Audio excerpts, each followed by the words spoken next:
Hi, I'm Genevieve Wood with the Daily Signal, and I'm here to talk with a very famous person to many of you. He was a former police commissioner of New York City during 9/11, Bernard Kerik.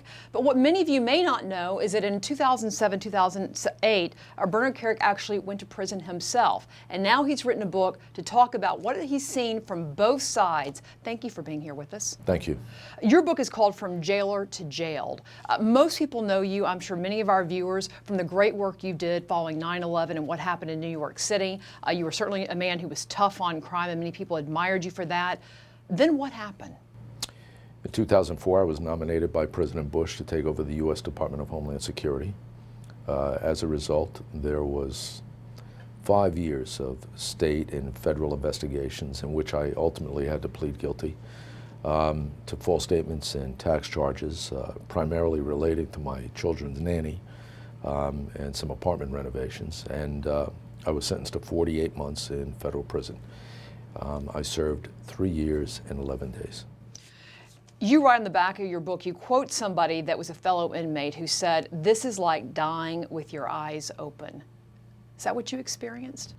That's what prison is. And I don't think I would have understood that prior to my incarceration. But basically, when you go to prison, you are placed in a stagnant position, and your entire world around you, your life, your children, your family, your friends, that life goes on without you in it. You would think that you knew what happened in prison, right? I mean, you were responsible for putting a lot of bad guys, bad folks behind bars. What was the biggest surprise to you from being on the other side? You know what, and I think you hit it on the head. I put a lot of people in prison, bad people that did bad things, people that tried to kill me, tried to kill my partner, shot my partner, people I seized tons of cocaine from, millions in drug proceeds. And then I went to prison, and I ran into young men that were sentenced to 10 and 15 years for first-time, low-level, nonviolent drug crimes. I met commercial fishermen that caught too many fish, or the wrong size fish. I met a guy that sold a whale's tooth on eBay. Young men that enhanced their income in a mortgage application to buy their first home. And I came to realize quickly that we're putting people in prison for regulatory issues, for administrative issues, for civil issues, when there's other remedies without prison, without turning them into convicted felons. And I think what startled me the most, and I think what every American should know, is that we are creating a permanent second underclass citizen in this country by the millions, where we're taking people out of the workforce. Once you are a convicted felon, you're basically a second-class citizen until the day you die, and that lasts forever. And I think when you're saying that many people, or certainly a certain number of people, are getting that classification when they really don't deserve it. I mean, at Heritage, we talked a lot about on policy side about something called overcriminalization. Right. And I know that's part of what you're concerned about. And it seems to be an area of policy that many on the left and the right can agree on, that we are overcriminalizing our society. And it's finally, over the last 2 years, and I think as a result of what the Heritage Foundation is doing, it's finally reaching the halls of Congress, and people are paying attention.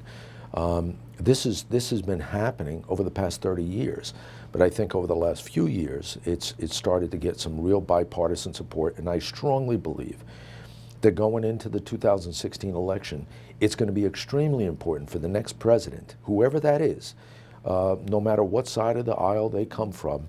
This has to be one of the top 5 domestic issues on their plate. Final question for you, what are you doing now? I've created the American Coalition for Criminal Justice Reform. It's a 501c4 that's focused on going after the legislators and trying to create the debate that's needed for change. The sentencing guidelines, the mandatory minimums. We're putting people in prison with addiction problems or the mentally ill. They belong in treatment centers. They don't belong in prison. We need real programs, vocational skills for people within the system so that we reduce recidivism, make sure they don't come back to prison. And lastly, at some point in time, your conviction has to end. Your punishment has to end. As it stands right now, today, You're punished until the day you die. You lose civil and constitutional rights that you never get back. You're never made a whole citizen again as a result of your conviction. And only in the most extreme circumstances should that happen. Bernard Kerik, the book is From Jailer to Jailed, My Journey from Correction and Police Commissioner to Inmate, and then you give the number. Thank you very much. Thank you, ma'am. Appreciate it.